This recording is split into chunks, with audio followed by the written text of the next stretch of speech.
എല്ലാവർക്കും നമ്മുടെ ഇന്നത്തെ ക്ലാസ്സിലേക്ക് സ്വാഗതം. ഇന്ന് നാം പഠിക്കാൻ പോകുന്നത് നമ്മുടെ 12ാമത്തെ chapter data pictures. Data pictures എന്ന് പറഞ്ഞാൽ വിവര ചിത്രങ്ങൾ. അപ്പോൾ ഇത് നോക്കിയേ വളരെ എളുപ്പമുള്ളൊരു ചാപ്റ്ററാണ്. കാരണം ഇതിൽ നമുക്ക് കൂട്ടാനില്ല, കുറയ്ക്കാനില്ല, ഗുണിക്കാനില്ല, ഹരിക്കാനില്ല. പിന്നെയോ നമുക്കൊരു ചിത്രം തന്നിട്ടുണ്ടായിരിക്കും. ആ ചിത്രം നമ്മൾ ശ്രദ്ധയോടുകൂടി നോക്കിയിട്ട് അതിൻ്റെ അടിയിൽ കുറച്ച് ചോദ്യങ്ങൾ ഉണ്ടായിരിക്കും. ആ ചോദ്യങ്ങൾ കൃത്യമായ ഉത്തരം എഴുതുക. ഇത്രയേ ഉള്ളൂ നമ്മുടെ പണി. ഇവിടെ നോക്കിയേ 2024 ഡൽഹിയിൽ ഉണ്ടായ ചൂട് അല്ലെ, ആ ചൂടിന്റെ അളവുകളാണ് നമുക്കിവിടെ തന്നിട്ടുള്ളത്. ഇപ്പൊ ജനുവരിയിൽ 25 ഡിഗ്രി, ഫെബ്രുവരിയിൽ 30 ഡിഗ്രി, മാർച്ചിൽ 36 ഡിഗ്രി കണ്ടില്ലേ. അങ്ങനെ നമുക്ക് ജനുവരി മുതൽ ഡിസംബർ വരെ ഡൽഹിയിൽ ഉണ്ടായ ചൂടിന്റെ അളവാണ് നമുക്കിവിടെ തന്നിട്ടുള്ളത്. അപ്പൊ ഇത് നമുക്കൊരു ചിത്രമായിട്ട് വരയ്ക്കാൻ അല്ലെ, നമ്മൾ 5ാം ക്ലാസ്സിൽ പഠിച്ചിട്ടുണ്ട് അല്ലെ. എങ്ങനെയാണ് നമ്മൾ വരയ്ക്കുക? ഇവിടെ നോക്കിയാൽ നമ്മൾ ആദ്യം ഇങ്ങനെ ഒരു വര വരയ്ക്കും അല്ലെ, ഇങ്ങനെ ഒരു വര വരയ്ക്കും. പിന്നെ നമ്മൾ ഇങ്ങനെ ഒരു പെർപെൻഡിക്കുലർ ആയിട്ട് വേറൊരു വര വരയ്ക്കും അല്ലെ. പിന്നെ നമ്മൾ എന്ത് ചെയ്യും? ഇതിനെ നമ്മൾ തുല്യമായ ഭാഗങ്ങളാക്കും അല്ലെ. അതേ അളവിൽ തന്നെ ഇതിനെയും നമ്മൾ തുല്യ ഭാഗങ്ങളാക്കും അല്ലെ. ഇപ്പൊ 1 സെന്റിമീറ്റർ ആണെങ്കിൽ ഇവിടെയും നമ്മൾ 1 സെന്റിമീറ്റർ വെച്ച് ഇങ്ങനെ എടുത്ത് ഇങ്ങനെ മാർക്ക് ചെയ്യും. ഓർമ്മയുണ്ടല്ലോ. അപ്പൊ ഇവിടെ നമ്മൾ ഒരേ സെന്റിമീറ്റർ എടുത്തിട്ട് നമ്മൾ പോയിന്റ് മാർക്ക് ചെയ്യും. അതുപോലെ തന്നെ ഇവിടെയും നമ്മൾ ഒരേ സെന്റിമീറ്റർ എടുത്ത് പോയിന്റ് മാർക്ക് ചെയ്യും. എന്നിട്ട് നമ്മൾ എന്ത് ചെയ്യും? ഇവിടെ നോക്കിയാൽ ഇവിടെ മാസം അല്ലെ, ഇവിടെ ജനുവരിയിൽ 25, ഫെബ്രുവരിയിൽ 30 അല്ലെ. അങ്ങനെ ഓരോ മാസത്തെയും ചൂടാണ് നമുക്കിവിടെ അല്ലെ, ചൂടിന്റെ അളവാണ് നമുക്കിവിടെ, ടെമ്പറേച്ചറാണ് നമുക്കിവിടെ തന്നിട്ടുള്ളത് അല്ലെ. അപ്പൊ നമ്മൾ എന്ത് ചെയ്യും? ഇവിടെ അല്ലെ ഈ വരച്ച വരയിൽ എന്തെന്ന് എഴുതും നമ്മൾ? ഇവിടെ ജനുവരി, ഫെബ്രുവരി, മാർച്ച് അല്ലെ. അപ്പൊ ജനുവരി, ഫെബ്രുവരി, മാർച്ച്, ഏപ്രിൽ നമ്മൾ ഓരോ പോയിന്റുകൾ മാർക്ക് ചെയ്തിട്ടുണ്ടല്ലോ. ആ പോയിന്റിന്റെ അടിയിലായിട്ട് ജനുവരി, ഫെബ്രുവരി, മാർച്ച്, ഏപ്രിൽ, മെയ്, ജൂൺ അല്ലെ. അങ്ങനെ നമ്മൾ 12 മാസങ്ങൾ നമ്മൾ എഴുതും. പിന്നെ ഇവിടെയോ, ഇവിടെ നമുക്കറിയാം ടെമ്പറേച്ചർ അല്ലെ, അതായത് ടെമ്പറേച്ചർ താപം. അപ്പൊ താപനില എങ്ങനെ എഴുതും നമ്മൾ? ഇവിടെ ഇതേപോലെ നമുക്ക് 1, 2, 3, 4 ഓരോ കള്ളിയിൽ 1, 2, 3, 4 അങ്ങനെ എഴുതാൻ പറ്റില്ല അല്ലെ. കാരണം എന്താ? ഇവിടെ നോക്കിയാൽ ഏറ്റവും കൂടുതൽ എത്രയാണ്? 44 വരെ ഉണ്ട് അല്ലെ. അപ്പൊ നമുക്ക് 44 സെന്റിമീറ്റർ എടുക്കണം അല്ലെ. അപ്പൊ നമ്മുടെ നോട്ട് ബുക്കിന്റെ പേജ് തികയാണ്ട് വരും. അപ്പൊ നമ്മൾ എന്ത് ചെയ്യണം? തൊട്ടടുത്തിരിക്കുന്ന കുട്ടിയുടെ ബുക്കും കൂടിയിട്ട് ഇതിന്റെ കൂടെ ചേർത്ത് വെച്ചിട്ട് അല്ലെ അങ്ങനെ വരച്ചു കൊണ്ട് വരും. അപ്പൊ അതുകൊണ്ട് നമ്മൾ എന്ത് ചെയ്യും? ഇവിടെ 1, 2, 3, 4 എന്ന് എടുക്കൂല. ഇവിടെ ആകെ 44 ഉണ്ട് അല്ലെ. അപ്പൊ നമുക്ക് അങ്ങനെ എടുക്കാൻ ഭയങ്കര ബുദ്ധിമുട്ടാണ്. അതുകൊണ്ട് നമ്മൾ എന്ത് ചെയ്യും? ഇവിടെ ഒരു കള്ളിക്ക് 5, 10, 15, 20, 25, 30, 35, 40, 45 കണ്ട. നമുക്ക് 44 വരെ മതി അല്ലെ. അപ്പൊ 50 വരെ എഴുതി, അല്ലെങ്കിൽ 45 വരെ എഴുതാം. മനസ്സിലായല്ലോ. അപ്പൊ നമ്മൾ ഇത്രയും ചെയ്യും. പിന്നെ നമ്മൾ എന്താണ് ചെയ്യുക? ഇവിടെ നോക്കിയാൽ ജനുവരിയിൽ 25 ഡിഗ്രി ചൂടുണ്ട് അല്ലെ. അപ്പൊ നമ്മൾ ജനുവരിയിൽ ഇവിടെ പോയിന്റ് മാർക്ക് ചെയ്തിട്ടുണ്ടല്ലോ. നോക്കിയാൽ 25 ഡിഗ്രി എന്ന് പറഞ്ഞത് ഇതാണ് ടെമ്പറേച്ചർ അല്ലെ. അപ്പൊ നമ്മൾ 25 ഡിഗ്രി, അപ്പൊ ഇവിടെയാണ് നമ്മുടെ പോയിന്റ് വരാം അല്ലെ. അപ്പൊ ജനുവരിയിൽ 25, ജനുവരിയിൽ ഇത്രയും ചൂടുണ്ട് അല്ലെ, 25 ഡിഗ്രി ഇത്രയും ചൂടുണ്ട്. അപ്പോൾ നമ്മൾ ഇങ്ങനെ വരയ്ക്കുമ്പോൾ, അതായത് ഇവിടെ നോക്കിയാൽ ഇവിടെ നമ്മൾ വരച്ചിട്ടുള്ളത് ചുവന്ന നിറത്തിലല്ലേ, റെക്ടാംഗിൾസ് ആണ്, ചതുരങ്ങളാണ് അല്ലെ. അപ്പൊ ഈ ചതുരം നമ്മൾ എങ്ങനെ വരച്ചത്? ഇവിടെ നമ്മൾ പോയിന്റ് മാർക്ക് ചെയ്തിട്ടുണ്ടായിരിക്കും. പിന്നെ എന്ത് ചെയ്യും? ഈ പോയിന്റിൽ നിന്ന് എന്ത് ചെയ്യും? ഒരേ അകലം എടുക്കും. അതായത് ഇപ്പൊ ഇവിടെ നിന്ന് ഇപ്പോൾ 2 മില്ലിമീറ്റർ എടുക്കുകയാണെങ്കിൽ ഇവിടേക്ക് 2 മില്ലിമീറ്റർ എടുക്കും, അല്ലെങ്കിൽ ഇവിടേക്ക് ഒരു 3 മില്ലിമീറ്റർ എടുത്താൽ ഇവിടേക്ക് ഒരു 3 മില്ലിമീറ്റർ എടുക്കും അല്ലെ. എന്നിട്ട് നമ്മൾ എന്ത് ചെയ്യും? ഇതേപോലെ ഇവിടം വരെ 25 വരെ ഇങ്ങനെ അങ്ങോട്ട് നീട്ടി വരച്ചു കൊടുക്കും അല്ലെ. എന്നിട്ട് നമ്മളത് കളർ ചെയ്യും. അതുപോലെ ഇവിടെ നോക്കിയാൽ ഫെബ്രുവരി ആണെങ്കിൽ 30 ആണ് അല്ലെ. അപ്പോൾ ഫെബ്രുവരി ഇവിടെ നമ്മൾ പോയിന്റ് അടയാളപ്പെടുത്തിയിട്ടുണ്ട്. അവിടെ 30 ടെമ്പറേച്ചർ നോക്കി, ഇവിടെ 30 ഇവിടെയാണ് വരുന്നത് അല്ലെ. അപ്പൊ നമുക്ക് ഇവിടം വരെ നമ്മൾ ഇതിങ്ങനെ നീട്ടണം അല്ലെ. അപ്പൊ നമ്മൾ എങ്ങനെ നീട്ടാം? ഇവിടെ നീട്ടുമ്പോൾ നോക്കിയാൽ ഇവിടെ നിന്ന് നമ്മൾ നേരത്തെ പറഞ്ഞ പോലെ ഇവിടെ നമ്മൾ എത്രയാണോ എടുത്തത് അതേ അളവ് തന്നെ ഇവിടെ എടുക്കണം. മനസ്സിലായില്ലേ? അപ്പൊ ഇവിടെ നമ്മൾ 3 മില്ലിമീറ്റർ എടുക്കുകയാണെങ്കിൽ ഇപ്പുറത്തേക്ക് ഒരു 3 മില്ലിമീറ്റർ എടുത്ത് എന്നിട്ട് എന്ത് ചെയ്യും? ഇതേപോലെ നമ്മൾ വരയ്ക്കും അല്ലെ, റെക്ടാംഗിൾ വരയ്ക്കും, ചതുരം വരയ്ക്കും. അപ്പൊ ഇതിന്റെ ഒക്കെ വീതി എത്രയായിരിക്കും? തുല്യമായിരിക്കണം. അല്ലാണ്ട് ഒന്നിന്റെ വീതി കൂടുതൽ ഒന്നിന്റെ വീതി കുറവല്ല. ഇവിടെ എത്രയാണോ നമ്മൾ എടുത്തത് അതേ അളവിന് എല്ലാ ഭാഗത്തും കൊടുക്കും അല്ലെ. അങ്ങനെ നമ്മൾ എടുത്തിട്ട് അവസാനം നവംബർ, ഡിസംബർ കണ്ടാ. നവംബറിൽ എത്ര വരും? 26. അപ്പൊ ഇവിടെ 26 നോക്കതേ, 25, 26 അല്ലെ. ഇതിന് 26 ഇവിടം പോയിട്ട് ഇവിടം വരെ വന്നു കണ്ടാ. ഇതേപോലെ ഇവിടെയും നമ്മൾ ചെയ്തു. അതുപോലെ ഡിസംബർ ഇതുപോലെ നമ്മൾ ചെയ്തു അല്ലെ. അപ്പൊ ഇതിന് നമ്മളൊരു പേര് പറയാൻ എന്താണ്?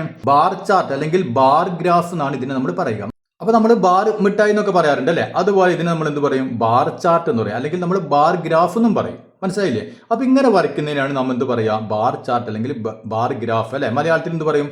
ചതുരച്ചിത്രം എന്ന് പറയും, ചതുരച്ചിത്രം എന്ന് പറയും. മനസ്സിലായല്ലോ? ഓക്കെ. ഇനി നമ്മൾ ഇത് തന്നെ വേറൊരു രീതിയിൽ വരയ്ക്കും. ഇങ്ങനെ നമ്മൾ ബാർ വരയ്ക്കാതെ ഇവിടെ എന്ത് ചെയ്യും നോക്കിയേ? ഇവിടെ നമ്മൾ നോക്കിയാൽ ജനുവരിയിൽ എത്ര? 25 ഡിഗ്രി അല്ലേ. അപ്പൊ ജനുവരി നോക്കിയാൽ ഇങ്ങനെ വന്നിട്ട് 25 ഡിഗ്രി. അവിടെ നമ്മൾ എന്ത് ചെയ്യും? ഒരു പോയിന്റ് മാത്രം മാർക്ക് ചെയ്യും കണ്ട. അപ്പൊ ജനുവരി എടുത്തിട്ട് ഇവിടെ 25 ഡിഗ്രി, അപ്പൊ രണ്ടും കൂടി മുട്ടുന്ന ആ പോയിന്റ് അല്ലേ. അവിടെ നമ്മൾ എന്ത് ചെയ്യും? ഒരു പോയിന്റ് മാത്രം മാർക്ക് ചെയ്യും. ഇനി അതുപോലെ നോക്കിയാൽ ഫെബ്രുവരി 30 അല്ലെ. അപ്പൊ ഫെബ്രുവരി എടുത്തു, പിന്നെ എന്ത് 30 എവിടെ വരുന്നത്? ഇവിടെയാണ് 30 അല്ലേ? അപ്പോൾ ഫെബ്രുവരി നേരെ ഇങ്ങനെ എടുത്ത് ഇവിടെ 30 അല്ലേ? അപ്പോൾ നമ്മൾ ഈ പോയിന്റ് നമ്മൾ ഇവിടെ മാർക്ക് ചെയ്തു. ഇനി എന്ത് വേണം? മാർച്ച് എത്രയാണ്? 36. അപ്പോൾ മാർച്ച് ഇതാണ്, ഇത് ഇങ്ങനെ പോയി 36 35 അല്ലേ? ഇത് 35, അത് അതിന്റെ അടുത്താണ്, തൊട്ടടുത്താണ് 36 അല്ലേ? അപ്പോൾ 36 ഇവിടെ അല്ലേ? അപ്പോൾ നോക്കിയാൽ നമ്മൾ മാർച്ചിന് ഇത് 36 കണ്ട, ഈ പോയിന്റ് മാർക്ക് ചെയ്തു. അടുത്ത് നോക്കിയാൽ ഏപ്രിൽ 42 അല്ലെ? ഏപ്രിൽ മാസത്തിൽ 42 ഡിഗ്രി. അപ്പോൾ 42 ഡിഗ്രി എന്ന് പറയുന്നത് 40, 41, 42 കണ്ട, ഇങ്ങനെ പോകുന്നു. ഇനി നോക്കിയാൽ ഏപ്രിൽ മാസം ഇങ്ങനെ പോകുന്നു. തമ്മിൽ നോക്കിയാൽ കൂട്ടിമുട്ടുന്ന പോയിന്റ് ഇതാണ് അല്ലേ? അപ്പോൾ ഇവിടെ നമ്മൾ പോയിന്റ് മാർക്ക് ചെയ്തു. അങ്ങനെ നമ്മൾ എന്ത് ചെയ്യും? ഈ 12 മാസത്തെയും ഇതേപോലെ നമ്മൾ കണ്ടുപിടിക്കും. പോയിന്റ് ഇങ്ങനെ ഇട്ട് പോകും. അപ്പോൾ നമുക്ക് ഇവിടെ എത്ര പോയിന്റ് കിട്ടും? 12 പോയിന്റ് കിട്ടും അല്ലേ? മനസ്സിലായില്ലേ? ഓക്കെ. ഇനി നമ്മൾ എന്ത് ചെയ്യും? ഈ പോയിന്റുകളെ സ്കെയിൽ വെച്ചുകൊണ്ട് ഇതും തമ്മിൽ കൂട്ടി യോജിപ്പിക്കും സ്കെയിൽ വെച്ചിട്ട്. പിന്നെ ഇത് രണ്ടും, പിന്നെ ഇത് രണ്ടും, പിന്നെ ഇത് രണ്ടും, പിന്നെ ഇത് രണ്ടും കണ്ട, ഇതേ രൂപത്തിൽ നമ്മൾ എന്ത് ചെയ്യും? തൊട്ടടുത്തേന് ഇങ്ങനെ സ്കെയിൽ വെച്ച് കൂട്ടി യോജിപ്പിച്ച് ഇങ്ങനെ പോകും. അപ്പൊ ഇതിന് പറയുന്ന പേരാണ് ലൈൻ ചാർട്ട് എന്ന് പറയും, അല്ലെങ്കിൽ നമ്മൾ ഇതിനെ ലൈൻ ഗ്രാഫ് എന്ന് പറയും. മനസ്സിലായല്ലോ? അതായത് നേർവര ചിത്രം എന്ന് പറയും. അപ്പൊ ഇങ്ങനെ വരയ്ക്കുന്നതിന് പകരം ഇങ്ങനെ വരച്ച് നമുക്ക് വളരെ സിമ്പിൾ ആണ്. നമുക്ക് ഇതുമായി ബന്ധപ്പെട്ട എന്തൊക്കെ കാര്യങ്ങൾ അറിയണം, അത് നമുക്ക് ഈ ഒരൊറ്റ ചിത്രത്തിൽ നിന്ന് നമുക്ക് കണ്ടുപിടിക്കാൻ പറ്റും.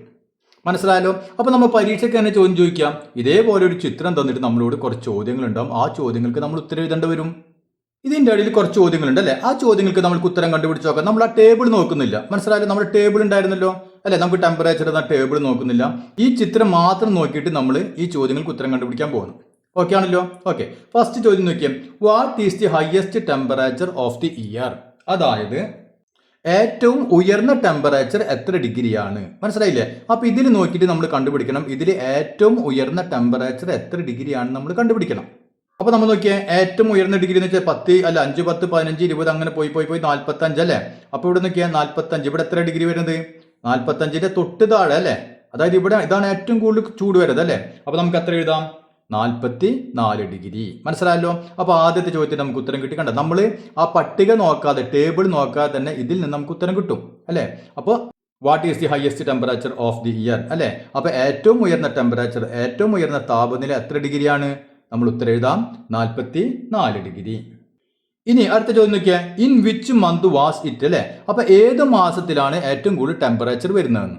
അപ്പൊ ഏത് മാസത്തിലാണ് ഏറ്റവും കൂടുതൽ ടെമ്പറേച്ചർ വരുന്നത്? അപ്പൊ ഇതാണ് ഏറ്റവും കൂടുതൽ ടെമ്പറേച്ചർ അല്ലെ? ഏറ്റവും മുകളിൽ നോക്കിയാൽ ഇതാണ് ആ പോയിന്റ് അല്ലെ?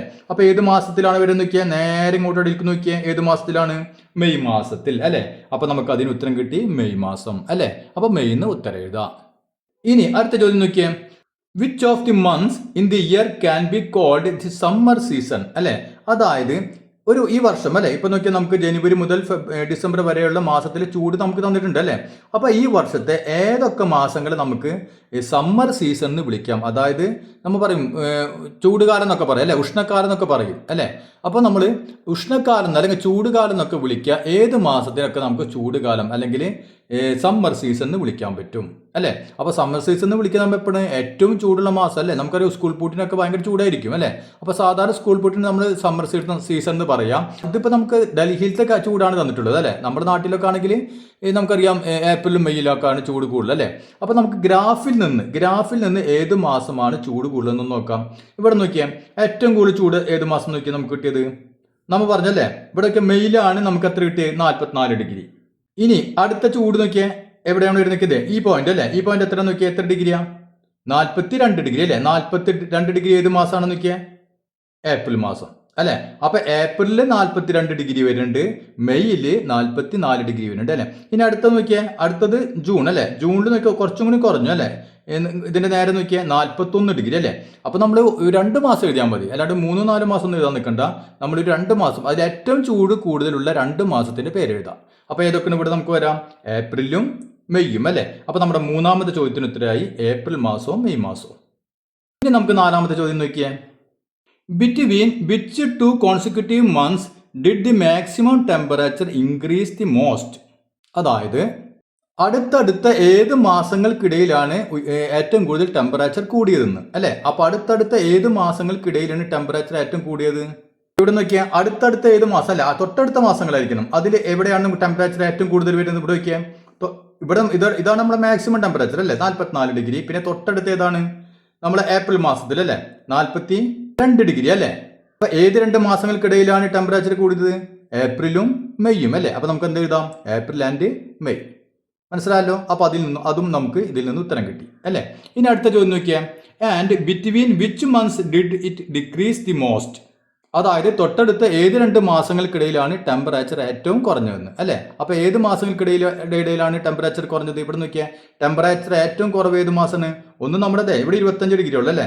ഏത് മാസം? ജനുവരി മാസം. പിന്നെ ടെമ്പറേച്ചർ കുറവ് നോക്കിയാൽ ഏത് മാസമാണ്? ഇവിടെ അല്ലേ. ഇവിടെ എത്ര ഡിഗ്രി തന്നെയാണ്? നേരെ നോക്കിയാൽ എത്രയാണ്? 24 ഡിഗ്രി അല്ലേ. അപ്പൊ ഇവിടെ 25, ഇവിടെ 24 ഡിഗ്രി അല്ലേ. അപ്പൊ ഏത് 2 മാസങ്ങൾക്ക് തൊട്ടടുത്ത മാസങ്ങൾക്കിടയിലാണ് ടെമ്പറേച്ചർ ഏറ്റവും കുറവ്? ഏതൊക്കെയാണ്? ഡിസംബറിനും ജനുവരി അല്ലേ. അപ്പൊ നമുക്ക് എഴുതാം ഡിസംബർ ആൻഡ് ജനുവരി. മനസ്സിലായല്ലോ. അപ്പൊ ഇത്തരം ചോദ്യങ്ങൾക്കൊക്കെ നമുക്ക് എന്ത് ചെയ്യും? നമുക്ക് ഈ പട്ടിക നോക്കാതെ തന്നെ ഇതിൽ നിന്ന് തന്നെ ഉത്തരം കണ്ടുപിടിക്കാൻ പറ്റും. ഇനി ഇവിടെ നോക്കിയാൽ ഇതാണ് നമ്മൾ നേരത്തെ വരച്ച ഗ്രാഫ്. അതായത് ഡൽഹിയിലെ ഉയർന്ന താപനില അല്ലെ, ഉയർന്ന ടെമ്പറേച്ചർ അനുസരിച്ചുള്ള ഗ്രാഫ് നമ്മൾ ഇവിടെ വരച്ചു അല്ലെ. ആ ഗ്രാഫ് തന്നെയാണ് ഇത്. ഇനി നമ്മൾ അതിൽ വേറൊരു ഗ്രാഫും കൂടി വരച്ചു. ഡൽഹിയിലെ ഏറ്റവും കുറഞ്ഞ താപനില വെച്ചിട്ട് ഒരു ടേബിൾ വന്നിട്ടുണ്ടായിരുന്നു. അത് വെച്ചിട്ട് നമ്മൾ ഇങ്ങനെ ഒരു ഗ്രാഫ് വരച്ചു. മനസ്സിലായല്ലോ. അപ്പൊ രണ്ടും നമ്മൾ എന്ത് ചെയ്തു? ഒരു ഗ്രാഫിൽ തന്നെ അല്ലെ, ഒരു ചിത്രത്തിൽ തന്നെ 2 ഗ്രാഫ് നമ്മൾ വരച്ചു. മനസ്സിലായില്ലേ? ഇത് നമ്മൾ നേരത്തെ ഒരു ചിത്രം വരച്ചില്ലേ, ആ ചിത്രമാണിത്. ഉയർന്ന താപനില കണ്ട, ഇവിടെ നമുക്ക് ജനുവരിയിൽ 25 ഡിഗ്രിയും ഫെബ്രുവരിയിൽ കണ്ട 30 ഡിഗ്രി അല്ലെ. അത് വെച്ചിട്ട് നമ്മൾ ആദ്യം ഒരു ഗ്രാഫ് വരച്ചു. അതിൽ തന്നെ എന്ത് ചെയ്തു? കുറഞ്ഞ താപനില അടയാളപ്പെടുത്തിയിട്ട് നമ്മൾ വേറൊരു ഗ്രാഫും വരച്ചു ഈ 12 മാസങ്ങളിൽ. മനസ്സിലായല്ലോ. അപ്പൊ ഈ ചുവപ്പ് കാണിച്ചിട്ടുള്ളത് എന്താ? കൂടിയ താപനില. ഇത് കാണിച്ചിട്ടുള്ളത് കുറഞ്ഞ താപനില.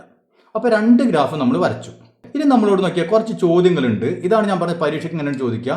നമുക്ക് കുറച്ച് ഇതേപോലെ നമുക്ക് ഗ്രാഫ് വന്നിട്ട് അതിൽ നിന്ന് കുറച്ച് ചോദ്യങ്ങൾ നമ്മൾ ശ്രദ്ധിച്ച് ചെയ്യുക, അത്രേ ഉള്ളൂ. ഇവിടെ നോക്കിയാൽ എന്താണ് നമ്മുടെ ആദ്യത്തെ ചോദ്യം? ഈ ഗ്രാഫ് അപ്പോൾ നമ്മൾ മനസ്സിലായല്ലോ, ഗ്രാഫ് മനസ്സിലായല്ലോ. ഓക്കെ. ഇനി നമ്മുടെ ആദ്യത്തെ ചോദ്യം നോക്കിയാൽ, in which month is the difference in maximum and minimum temperature the highest? അതായത് ഏത് മാസങ്ങളിലാണ് ഈ ഉയർന്ന ടെമ്പറേച്ചറും താഴ്ന്ന ടെമ്പറേച്ചറും തമ്മിലുള്ള വ്യത്യാസം ഏറ്റവും കൂടുതൽ? ചോദ്യം മനസ്സിലായ? അതായത് ഇവിടെ നോക്കിയാൽ, ഇവിടെ ജനുവരി മാസത്തിൽ ടെമ്പറേച്ചർ എത്ര വന്നിട്ട്? 25 ഡിഗ്രി വന്നിട്ടുണ്ട് അല്ലേ. അതേസമയം ജനുവരിയിൽ തന്നെ നോക്കിയാൽ ഏറ്റവും കുറഞ്ഞ ടെമ്പറേച്ചർ എത്രയാണ്? 5 ഡിഗ്രി അല്ലേ. അപ്പൊ ഇവർ തമ്മിലുള്ള വ്യത്യാസം എത്രയാണ്? 20 ഡിഗ്രി അല്ലേ. അപ്പൊ ഇവർ തമ്മിലുള്ള വ്യത്യാസം 20 ഡിഗ്രിയാണ്. ജനുവരിയിൽ 25 ഡിഗ്രി ടെമ്പറേച്ചറും വന്നിട്ടുണ്ട്, 5 ഡിഗ്രി ടെമ്പറേച്ചറും വന്നിട്ടുണ്ട് അല്ലേ. അപ്പൊ ഇവിടെ വ്യത്യാസം നമുക്ക് എത്ര കിട്ടി? 20 ഡിഗ്രി എന്ന് കിട്ടി. ഇനി ഫെബ്രുവരി ആണെങ്കിലോ, ഇവിടെ നോക്കിയാൽ കുറഞ്ഞ ചൂട് എന്ന് പറഞ്ഞാൽ 11 ഡിഗ്രി അല്ലേ. 10 കഴിഞ്ഞ് 11 ഡിഗ്രി. ഇനി ഇവിടെ കൂടിയത് നോക്കിയാൽ എത്ര ഡിഗ്രിയാണ്? 30 ഡിഗ്രിയും വന്നിട്ടുണ്ട് അല്ലേ. അപ്പൊ ഫെബ്രുവരിയിൽ കൂടിയ ചൂട് 30 ഡിഗ്രിയും വന്നിട്ടുണ്ട് ടെമ്പറേച്ചർ, അതേസമയം 11 വന്നിട്ടുണ്ട് അല്ലേ. അപ്പൊ ഇവർ തമ്മിലുള്ള വ്യത്യാസം എത്രയാണ്? 30-ൽ നിന്ന് 11 കുറച്ച് കഴിഞ്ഞാൽ നമുക്ക് എത്ര കിട്ടി? 19 കിട്ടി അല്ലേ. അപ്പൊ അതുപോലെ ഏത് മാസങ്ങളിലൊക്കെയാണ് കൂടിയ ടെമ്പറേച്ചറും അതുപോലെ തന്നെ കുറഞ്ഞ ടെമ്പറേച്ചറും തമ്മിലുള്ള വ്യത്യാസം ഏറ്റവും കൂടുതൽ എന്നാണ് ചോദ്യം. അപ്പൊ നോക്കിയേ, നമ്മൾ എന്ത് ചെയ്യണം? നമ്മൾ ടേബിൾ നോക്കാൻ പാടില്ല. നമുക്ക് ഇവിടെ അളവ് തന്നിട്ടുണ്ട് അല്ലേ, ടെമ്പറേച്ചർ കൃത്യമായി തന്നിട്ടുണ്ട്. അതിൽ നോക്കിയിട്ട് കുറച്ചിട്ട് പറയാനല്ല പറഞ്ഞിട്ടുള്ളത്, ഈ ചിത്രം നോക്കിയിട്ട് നമ്മൾ പറയണം. മനസ്സിലായില്ലേ? അല്ലാതെ നമ്മൾ അതിൽ നിന്ന് ഇപ്പം നമ്മൾ 25-ൽ നിന്ന് എത്രയാണ് 5 കുറച്ചിട്ട് ഉത്തരം കണ്ടുപിടിക്കാനല്ല പറഞ്ഞിട്ടുള്ളത്. ഈ ചിത്രം നോക്കിയിട്ട് നമ്മൾ ഏറെക്കുറെ ഒരു രൂപം നമ്മൾ പറയണം. മനസ്സിലായല്ലോ. ഇപ്പൊ ഇവിടെ നോക്കിയാൽ ഇവർ തമ്മിലുള്ള വ്യത്യാസം കണ്ട, ഇത്രയുണ്ട് വ്യത്യാസം അല്ലേ, ഇത്രയുണ്ട് വ്യത്യാസം. ഇനി ഇവർ തമ്മിൽ വ്യത്യാസം നോക്കിയാൽ ഈ ഫെബ്രുവരിയിൽ ഇതാണ് ഉയർന്ന ചൂട്, ഇത് താഴ്ന്ന ചൂട് അല്ലേ. ഏറെക്കുറെ അതിന്റെ ഒപ്പം തന്നെ വരുന്നുണ്ട് അല്ലേ, വ്യത്യാസം കണ്ട. ഇത് കൂടിയത്, ഇത് കുറഞ്ഞത്, അവർ തമ്മിൽ വ്യത്യാസം ഇത്ര വ്യത്യാസം അല്ലേ. ഇനി മാർച്ചിലാണെങ്കിലോ, മാർച്ചിലും നമ്മൾ നോക്കിയാൽ അത് ഏറെക്കുറെ അതേ വലിപ്പം തന്നെ നമുക്ക് തോന്നുന്നുണ്ട് അല്ലേ. ഈ വരയ്ക്കണ്ട, ഈ രണ്ടിന്റെ ഇടയിൽ അതേ വലിപ്പം തന്നെ തോന്നുന്നുണ്ട് അല്ലേ. ഇനി ഏപ്രിലാണെങ്കിലോ, ഏപ്രിലും നമുക്ക് നോക്കിയാൽ ഏറെക്കുറെ അല്ലേ ഇതേ നീളം തന്നെ നമുക്ക് ഇതിനും തോന്നുന്നുണ്ട് അല്ലേ, ഒറ്റ നോട്ടത്തിൽ തോന്നുന്നുണ്ട്. ഓക്കെ. ഇനി നമുക്ക് മെയ്യിലാണെങ്കിലോ, മെയ്യിലും നമുക്ക് നോക്കിയാൽ അല്ലേ ഇതേ നീളം തന്നെ നമുക്ക് ഇവിടെയും തോന്നുന്നുണ്ട് അല്ലേ.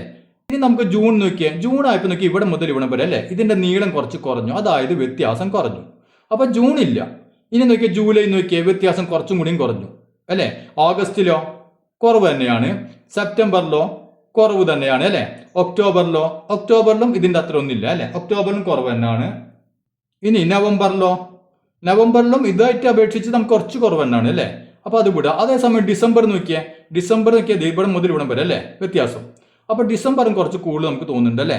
അപ്പൊ നമുക്ക് ഈ ചിത്രത്തിൽ നിന്ന് ഏതൊക്കെയാണ് നമുക്ക് തോന്നുന്നത്? ജനുവരി വരുന്നുണ്ട് അല്ലെ, ജനുവരി, ഫെബ്രുവരി, മാർച്ച്, ഏപ്രിൽ, മെയ്, പിന്നെ ഡിസംബർ അല്ലെ. അപ്പൊ ഇത്രയും മാസങ്ങൾ നമുക്ക് എഴുതി വെക്കാം. അപ്പൊ നമുക്ക് കൃത്യമായിട്ട് അറിയില്ല, നമുക്ക് ഈ ചിത്രത്തിൽ നിന്ന് നമുക്ക് ഇത്ര മാസങ്ങളുടെ പേര് കിട്ടി അല്ലേ. അപ്പൊ അത് നമുക്ക് ഉത്തരമായിട്ട് എഴുതാം. അപ്പോൾ ഞാൻ നോക്കി 6 മാസങ്ങളിൽ ജനുവരി, ഫെബ്രുവരി, മാർച്ച്, ഏപ്രിൽ, മെയ്, ഡിസംബർ അല്ലേ.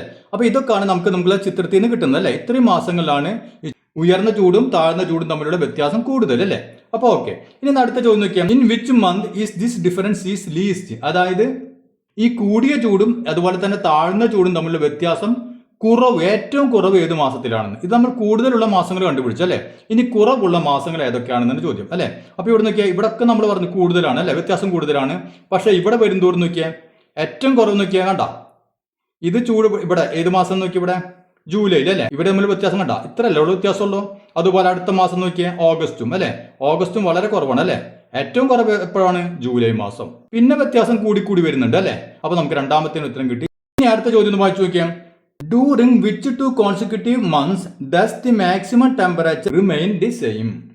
അതായത് തൊട്ടടുത്ത അല്ലെങ്കിൽ അടുത്തടുത്തുള്ള ഏതൊക്കെ മാസങ്ങളിലാണ് ഈ ഉയർന്ന ടെമ്പറേച്ചർ മാറാതെ സെയിം ആയിട്ട് നിൽക്കുന്നത് അല്ലേ. അപ്പൊ ടെമ്പറേച്ചർ മാറുന്നില്ല, അതായത് തൊട്ടടുത്ത 2 മാസങ്ങളിൽ ടെമ്പറേച്ചർ മാറുന്നില്ല. ആ മാസങ്ങൾ ഏതൊക്കെയാണെന്നാണ് ചോദ്യം അല്ലേ. അപ്പൊ ടെമ്പറേച്ചർ മാറുന്നില്ല, അതേ ടെമ്പറേച്ചറിന് ഇവിടെ നോക്കിയാൽ ഇവിടൊക്കെ ടെമ്പറേച്ചർ അല്ലേ. ടെമ്പറേച്ചർ കൂടി വരുന്നു, വീണ്ടും കൂടി അല്ലേ.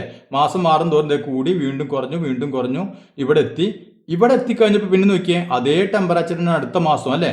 അതായത് ഇവിടെ നോക്കിയ ഏത് മാസമാണ് ജൂലൈ മാസത്തിലുള്ള ടെമ്പറേച്ചർ അതേ ടെമ്പറേച്ചർ തന്നെയാണ് നമുക്ക് എപ്പോഴും കിട്ടുന്നത് ഓഗസ്റ്റ് മാസം കിട്ടുന്നത്. ടെമ്പറേച്ചർ നമുക്ക് സെയിം ആണ്. എത്രയാണ് വരുന്നത് ഇവിടെ നോക്കിയാൽ 35 36 അല്ലേ. അപ്പോൾ അതേ ടെമ്പറേച്ചർ തന്നെയാണ് ഈ ഏത് മാസമൊക്കെ വരുന്നത് ജൂലൈയിലും ഓഗസ്റ്റിലും. മനസ്സിലായില്ലേ. പിന്നെ നോക്കിയാൽ പിന്നെ ടെമ്പറേച്ചർ കുറഞ്ഞു ഇങ്ങനെ മാറുന്നു.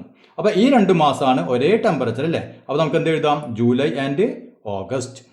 അപ്പോൾ നമ്മൾ എഴുതി ജൂലൈ ആൻഡ് ഓഗസ്റ്റ് അല്ലേ. ഇനി അടുത്ത ചോദ്യം നോക്കിയാൽ what about the minimum temperature. അതായത് തൊട്ടടുത്ത ഏത് മാസങ്ങളിലാണ് താഴ്ന്ന ടെമ്പറേച്ചർ സെയിം ആയിട്ട് നിൽക്കുന്നത് അല്ലേ. അപ്പോൾ താഴ്ന്ന ടെമ്പറേച്ചർ സെയിം ആയിട്ട് നിൽക്കണം അല്ലേ. ഇവിടെ നോക്കിയാൽ ഇവിടെ ടെമ്പറേച്ചർ കണ്ട കൂടി ഇവിടെ എത്തിയപ്പോൾ നോക്കിയാൽ പിന്നെ സെയിം ആയി അല്ലേ. ഏത് മാസമാണ് ജൂണും ജൂലൈ അല്ലേ. അപ്പൊ ജൂണിലെ അതേ ടെമ്പറേച്ചർ തന്നെയാണ് നമുക്ക് എത്ര കിട്ടിയത് ജൂലൈയിലും കിട്ടിയത് അല്ലേ. അപ്പൊ നമുക്ക് എന്ത് എഴുതാം ജൂൺ ആൻഡ് ജൂലൈ. അപ്പൊ നമ്മൾ എഴുതി ജൂൺ ആൻഡ് ജൂലൈ എന്ന് എഴുതി അല്ലേ. ഇനി വേറെ ഏതെങ്കിലും മാസം ഉണ്ടോ നോക്കിയാൽ സെയിം ടെമ്പറേച്ചർ ഇവിടെ ഒന്നും ഇല്ല അല്ലേ. ഇവിടെ ഇല്ല. പക്ഷെ ഇവിടെ നോക്കിയേ ഇവിടെ എത്ര ടെമ്പറേച്ചർ ഇവിടെ 5 ഡിഗ്രി അല്ലേ 5. പക്ഷെ ഇവിടെ നോക്കിയേ ജനുവരിയിൽ 5 എണ്ണാണ് അല്ലേ. അപ്പൊ ജനുവരിയിൽ 5 തന്നെയാണ്, ഡിസംബറിലും 5 തന്നെയാണ് അല്ലേ. അപ്പൊ ഇത് രണ്ടും മാത്രമല്ല വേറെ 2 മാസം കൂടി ഏതൊക്കെ ഉണ്ട് ജനുവരി ഉണ്ട് ഡിസംബറും ഉണ്ട് അല്ലേ. അപ്പൊ നമ്മൾ അതും കൂടി എഴുതണം അല്ലേ. അപ്പൊ നമുക്ക് ഡിസംബർ ആൻഡ് ജനുവരി ഇവിടെ നമുക്ക് എന്താ ടെമ്പറേച്ചർ സെയിം ടെമ്പറേച്ചർ ആണ് അല്ലേ. താഴ്ന്ന ടെമ്പറേച്ചർ സെയിം ആണ്. അപ്പൊ അതും കൂടി നമുക്ക് എഴുതാം ഡിസംബർ ആൻഡ് ജനുവരി. അപ്പൊ നമ്മൾ എഴുതി ഡിസംബർ ആൻഡ് ജനുവരി അല്ലേ. അപ്പൊ ജൂണും ജൂലൈയും ഉണ്ട്, പിന്നെ ഡിസംബറും ജനുവരി. ഓക്കെ, ഇനി നമ്മൾ എന്ത് ചെയ്യണം? നമ്മളിപ്പോൾ ഇത് ഗ്രാഫ് നോക്കിയിട്ടാണ് കണ്ടുപിടിച്ചത് അല്ലേ. ഇനി നമുക്ക് നോക്കിയാൽ ഇപ്പൊ ജനുവരിയിലെ ഉയർന്ന ചൂട് നോക്കാം, ഇതിൽ നിന്ന് കൃത്യമായിട്ട് എഴുതാം. അതുപോലെ ജനുവരിയിലെ ഏറ്റവും കുറഞ്ഞ ചൂട് എഴുതാം അല്ലേ. എന്നിട്ട് അവ തമ്മിലുള്ള ഡിഫറൻസ് ഒന്ന് കണ്ടുപിടിക്കാം. അതുപോലെ നമ്മൾ ഇതെല്ലാം ചെയ്തിട്ട് നമ്മൾ എഴുതിയ ഉത്തരങ്ങൾ ശരിയാണോ എന്നൊന്ന് നോക്കാം. മനസ്സിലായില്ലേ? ഇപ്പൊ ഉദാഹരണത്തിന് ഞാൻ ഒരെണ്ണം കാണിച്ചു തരാം. ഇവിടെ നമുക്ക് ജനുവരി അല്ലേ. ജനുവരിയിൽ മാക്സിമം ടെമ്പറേച്ചർ എത്ര നമുക്ക് കിട്ടിയത്? ജനുവരിയിലത്തെ മാക്സിമം ടെമ്പറേച്ചർ അതായത് കൂടിയ ചൂട് എത്ര വന്നു നോക്കിയാൽ 25 ഡിഗ്രി അല്ലേ. അപ്പൊ 25 ഡിഗ്രി വന്നു. ഇനി അതിൽ കുറവ് അല്ലെ, ചെറിയ ചൂട്, ഏറ്റവും കുറഞ്ഞ ചൂട്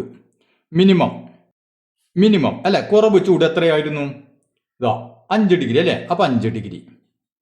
അപ്പൊ ഇവർ തമ്മിലുള്ള വ്യത്യാസത്തിൽ വരും ഡിഫറൻസ് എത്ര വരും? 25 5 കുറച്ചാൽ 20 ഡിഗ്രി അല്ലേ.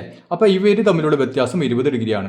ഇനി ഇതുപോലെ ഫെബ്രുവരി ഒന്ന് നോക്കിയാൽ ഫെബ്രുവരി അല്ലേ മാക്സിമം ടെമ്പറേച്ചർ എത്രയാണ്? 30 ഡിഗ്രി. ഇനി ഫെബ്രുവരിയിലെ ഏറ്റവും കുറവ് ടെമ്പറേച്ചർ എത്രയാണ്? 11 ഡിഗ്രി അല്ലേ 11 ഡിഗ്രി. അപ്പൊ ഇവർ തമ്മിലുള്ള വ്യത്യാസത്തിൽ 30 11 കുറച്ച് കഴിഞ്ഞാൽ 19 ഡിഗ്രി അല്ലേ 19 ഡിഗ്രി. ഇനി അതുപോലെ മാർച്ച് ഒന്ന് നോക്കിയേ. മാർച്ചിൽ 36 ഡിഗ്രി, ഇവിടെയോ 17 ഡിഗ്രി അല്ലേ. അപ്പൊ 36 ഡിഗ്രി, ഇവിടെ നമുക്ക് 17 ഡിഗ്രി കിട്ടി അല്ലേ. അപ്പൊ ഇവർ തമ്മിൽ വ്യത്യാസത്തിൽ വരും 36 17 കുറച്ച് കഴിഞ്ഞാൽ 19 ഡിഗ്രി. കണ്ടാ. അപ്പൊ ഇതുപോലെ നമ്മളൊന്ന് ചെക്ക് ചെയ്ത് നോക്കാം. എന്നിട്ട് നമുക്ക് ഏറ്റവും കൂടുതൽ ഏതൊക്കെ മാസങ്ങളാണ് നമ്മൾ ഇത് എഴുതിയത് ശരിയാണോ എന്ന് നോക്കാം അല്ലെ. അപ്പൊ ഇവിടെ നമ്മളോട് ഒരു മാസമല്ലേ എഴുതാൻ പറ്റുള്ളത്. അങ്ങനെ ഡിഫറൻസ് കൂടുതലുള്ള മാസങ്ങൾ അല്ലേ, അത് 2 3 4 എത്ര മാസങ്ങൾ അത്ര എഴുതാം. അപ്പൊ നമുക്ക് 20 കിട്ടിയിട്ടുണ്ട്, 19 കിട്ടിയിട്ടുണ്ട്. അതുപോലെ നിങ്ങൾ എന്ത് ചെയ്യാം, ഇനി ഏപ്രിൽ മാസത്തെ മാക്സിമം ടെമ്പറേച്ചർ എഴുതാം, ഇതിൽ നോക്കിയിട്ട് മിനിമം ടെമ്പറേച്ചർ എഴുതാം, അവ തമ്മിലൊന്ന് മൈനസ് ചെയ്തിട്ട് ഡിഫറൻസ് നോക്കാം. അതുപോലെ മെയ് നോക്കാം, അതുപോലെ ഡിസംബർ നോക്കാം. മനസ്സിലായല്ലോ? എന്നിട്ട് നമുക്ക് ഇതേ രൂപത്തിലുള്ള ഡിഫറൻസ് വ്യത്യാസമാണോ വരുന്നത് നമുക്കൊന്ന് നോക്കാം. അത് നിങ്ങളൊന്ന് ചെയ്തു നോക്കാം. ഇനി നമുക്ക് ഇതിലെ ബാക്കി ഭാഗങ്ങൾ അടുത്ത ക്ലാസ്സിൽ ചെയ്യാം.